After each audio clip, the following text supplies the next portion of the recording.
और NEET exam में धांधली पर इंसाफ की मांग कर रहे छात्रों का प्रोटेस्ट जारी है। गुरुवार को छात्रों ने दिल्ली से लेकर कोलकाता तक एनटीए के खिलाफ हल्ला बोला, तो आज फिर से प्रदर्शन की तैयारी की है और सुप्रीम कोर्ट में नीट से जुड़ी 3 याचिकाओं पर सुनवाई भी है, जिसमें नीट 2024 परीक्षा को रद्द करने और पेपर लीक के मामले की सीबीआई जांच की मांग की गई है।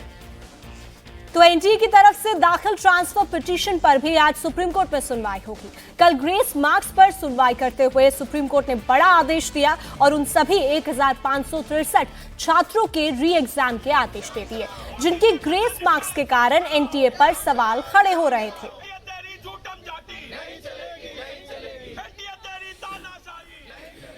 तो पूरा मामला इस वक्त गरमाया हुआ है। सुप्रीम कोर्ट में भी आज याचिकाएं दायर की गई हैं, जिन याचिकाओं में मांग की गई है यहां पर एनटीए की ओर से कि जो जितने भी अलग अलग राज्यों में अलग अलग हाई कोर्ट्स में पिटीशन दायर की गई, उन्हीं सभी को एक लामबंद करके सुप्रीम कोर्ट में ही सुनवाई हो। दूसरी तरफ छात्र भी सड़कों पर उतरे हैं और नीट एग्जाम में हुए गड़बड़ी को लेकर लगातार प्रोटेस्ट कर रहे हैं। हालांकि सरकार की ओर से इस बारे में सफाई दी गई है और कहा गया है कि किसी भी तरह का इसमें कोई भी विवाद नहीं हुआ है और जो भी तथ्य सामने आ रहे हैं, सुप्रीम कोर्ट की ओर से जो भी आदेश आएंगे उसको एनटीए मानेगी और सरकार भी उसके ऊपर कार्रवाई करेगी। नीट घोटाले की जांच करो, सीबीआई जांच कराना होगा। हम यही चाहते हैं कि रीनीट दोबारा हो, अच्छे से जांच हो, इसमें इंडिपेंडेंट इंक्वायरी हो।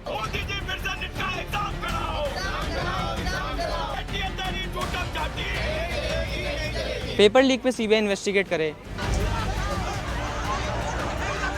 पटना में जो एफआईआर हुई, गोधरा में जो एफआईआर हुई, बच्चे पकड़े गए हैं, उसके लिए सीबीआई की जांच क्यों नहीं रखी गई है? यहाँ पे क्यों लीक्स को छुपाया जा रहा है?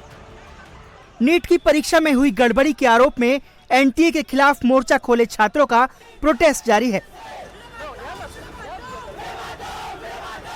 ग्रेस मार्क्स पर सुप्रीम कोर्ट में मिली बड़ी जीत के बाद छात्रों का हौसला और बुलंद है और अब वो करीब 24 लाख छात्रों के भविष्य के साथ खिलवाड़ करने वाले पूरे एग्जाम प्रोसेस की सीबीआई जांच की मांग पर अड़े हैं। एनटीए के खिलाफ लड़ाई की अगली कड़ी में आज भी सुप्रीम कोर्ट में 3 याचिकाओं पर सुनवाई होनी है, जिनमें नीट परीक्षा को रद्द करने और पेपर लीक मामले की सीबीआई से जांच कराने की मांग वाली याचिका शामिल है। इसके साथ ही नीट से जुड़ी दूसरी कई याचिकाओं पर भी सुप्रीम कोर्ट में सुनवाई है। इन याचिकाओं में भी नीट की परीक्षा रद्द करने और काउंसलिंग पर रोक लगाने की मांग की गई है। तो वहीं एनटीए की तरफ से दाखिल ट्रांसफर पिटीशन पर भी सुप्रीम कोर्ट आज सुनवाई करने वाला है। आज कोर्ट में छात्रों की एनटीए से बड़ी लड़ाई है, तो गुरुवार की सुनवाई में नीट एग्जाम कंडक्ट कराने वाली एनटीए ने सुप्रीम कोर्ट में माना कि 1563 छात्रों को ग्रेस मार्क्स देने का उसका फैसला गलत था।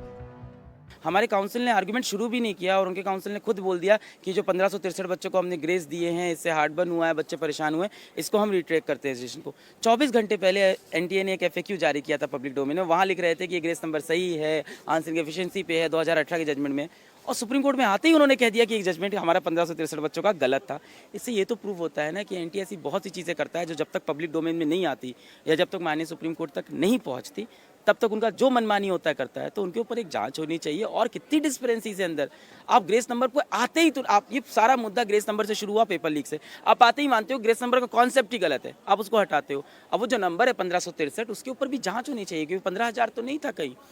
ग्रेस मार्क्स मामले में एनटीए के यू टर्न के बाद सुप्रीम कोर्ट ने ग्रेस मार्क को कैंसिल करते हुए री एग्जाम के लिए 23 जून की डेट फाइनल की है और एनटीए को 30 जून तक रिजल्ट अनाउंस करने को कहा है।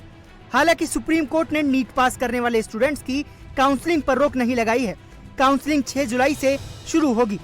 एनटीए ने ग्रेस मार्क देने की गड़बड़ी की बात कबूली, इससे तो छात्र खुश हैं, लेकिन सिर्फ ग्रेस मार्क वाले छात्रों के री एग्जाम के फैसले से वो नाखुश हैं, क्योंकि छात्र एग्जाम कैंसिल कराने की मांग कर रहे हैं। पर कोर्ट के फैसले से उन छात्रों को भी निराशा हुई जिनके ग्रेस मार्क मिलने के बाद 720 अंक आए थे। कितना आपका मार्क्स था? मेरे मार्क्स 660 आए हैं, उस पे मेरी रैंक 4 से 5,000 होनी चाहिए थी, पर मेरी रैंक 22,000 आई है, जिस पे मेरे को कोई गारंटी नहीं कि मेरे को कोई कॉलेज मिलेगा भी या नहीं।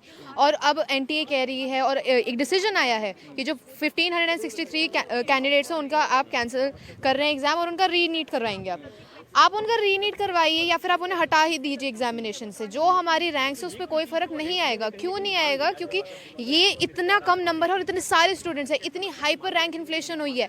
मेन चीज़ तो लीक के कारण हुई है। जिन बच्चों को पेपर पहले मिल गया था, क्या वो री एग्जामिनेशन देंगे? उनको जो ग्रेस मार्क्स नहीं मिला, क्या वो आपको लगता है री एग्जामिनेशन देंगे? वो तो नहीं देंगे ना, उनको तो सीट बिक गई हमारी। थोड़ी सी निराशा तो हुई है कि पहले इतने आ गए, थोड़ा सा वो है, पर कोई नहीं। अब अगर दोबारा पेपर हो रहा है तो हम दोबारा से तैयारी करके पेपर देने को तैयार है, उसमें कोई दिक्कत नहीं है। मैं ये कहना चाहूंगी कि अभी जो हो गया है उसको भूल के दोबारा से तैयारी करने की कोशिश करें, दोबारा से तैयारी करें, क्योंकि अभी थोड़े दिन पहले ही हमने पेपर दिया था, तो 10 दिन की रिवीजन में हो जाएगा, दोबारा से पेपर हो जाएगा।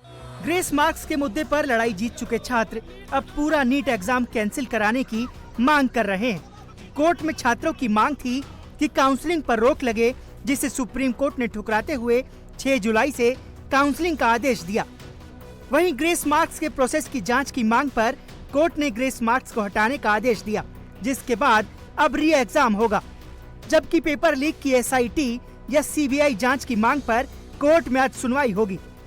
इधर शिक्षा मंत्री धर्मेंद्र प्रधान ने नीट का पेपर लीक होने के आरोप को सिरे से खारिज कर दिया। धर्मेंद्र प्रधान ने कहा कि 4000 से ज्यादा सेंटर पर एग्जाम हुए, लेकिन कहीं से पेपर लीक की शिकायत नहीं आई। पेपर लीक की हमारे पास कोई जानकारी नहीं है। मैंने उस रीट पिटीशन को अनुध्यान कराया, कोई भी एक भी जगह पे प्रमाण नहीं है। एनटीए मैं जब कह रहा हूं कि हर एक साल एनटीए आज इतना बड़ा हो चुका है, 13 भाषा, अनेक विदेश में भी, देश की 4500-5000 सेंटर्स में 50 लाख विद्यार्थियों की एग्जामिनेशन, 2-3 बड़े-बड़े एग्जामिनेशन की होती है। इसलिए कोई संदेह के कारण नहीं है। हम सब हमारी बच्चों को और पारदर्शिता लाया जाए, उसकी जो कुछ सुधार की विषय आएगा वो भी कर लेंगे। 24 लाख बच्चे परीक्षा देते हैं, उनमें से 13 लाख बच्चे उत्तीर्ण होते हैं कट ऑफ डेट के ऊपर। यह समस्या परीक्षा में मिसमैनेजमेंट के कारण 6 सेंटर में 1563 बच्चों की आई है, ये स्टैटिस्टिक्स है। उसके ऊपर भी सुप्रीम कोर्ट की एक मॉडल को हमने अपनाया, उसमें भी कुछ लोग कोर्ट पे गया। आज कोर्ट ने उस फैसला को स्पष्ट किया है, उनको री एग्जामिनेशन कर दिया जाएगा। एक तरफ सरकार और एनटीए पेपर लीक से इंकार कर रही है, तो 5 मई को एग्जाम वाले दिन पटना और गोधरा में हुई गिरफ्तारी और आरोपियों के खुलासे से पेपर लीक की बात सामने आ चुकी है। ऐसे में माना जा रहा है कि सुप्रीम कोर्ट में सुनवाई के दौरान एनटीए कहीं ग्रेस मार्क्स की तरह ही पेपर लीक मामले पर भी यू टर्न न ले ले। 658 आपको है। इस मार्क्स पे पिछले साल रैंक था 4300 के आसपास। तो नीट जब OMR आया था तो मैंने एक्सपेक्ट किया था कि 2 गुना रैंक बढ़ेगा या मैक्सिमम 3 गुना बढ़ेगा, क्योंकि पेपर आसान था। बट रैंक जब रिजल्ट आया तो 23,000 दिखा। तो जाहिर सी बात है, कुछ ना कुछ तो गलत है ही रिजल्ट में। क्या आपको आशंका लगती है इतना रैंक नीचे आने की? अब इसमें ग्रेस मार्क्स कहिए या फिर पेपर लीक किस हद तक हुआ, जो भी बोलिए, लेकिन इसका एक प्रॉपर इन्वेस्टिगेशन होना चाहिए। मेरे हिसाब से यही है। पेपर लीक तो हुई है, पेपर लीक हुई है, इसीलिए पेपर लीक तो हुई है क्योंकि पुलिस बच्चों को अरेस्ट भी किया, लेकिन एनटीए साफ इनकार कर दे रहा है कि कोई पेपर लीक नहीं हुई। बहरहाल आज एक बार फिर लाखों छात्रों की नजर सुप्रीम कोर्ट पर है। आज नीट में गड़बड़ी की CBI जांच और पेपर लीक पर सुनवाई होने वाली है।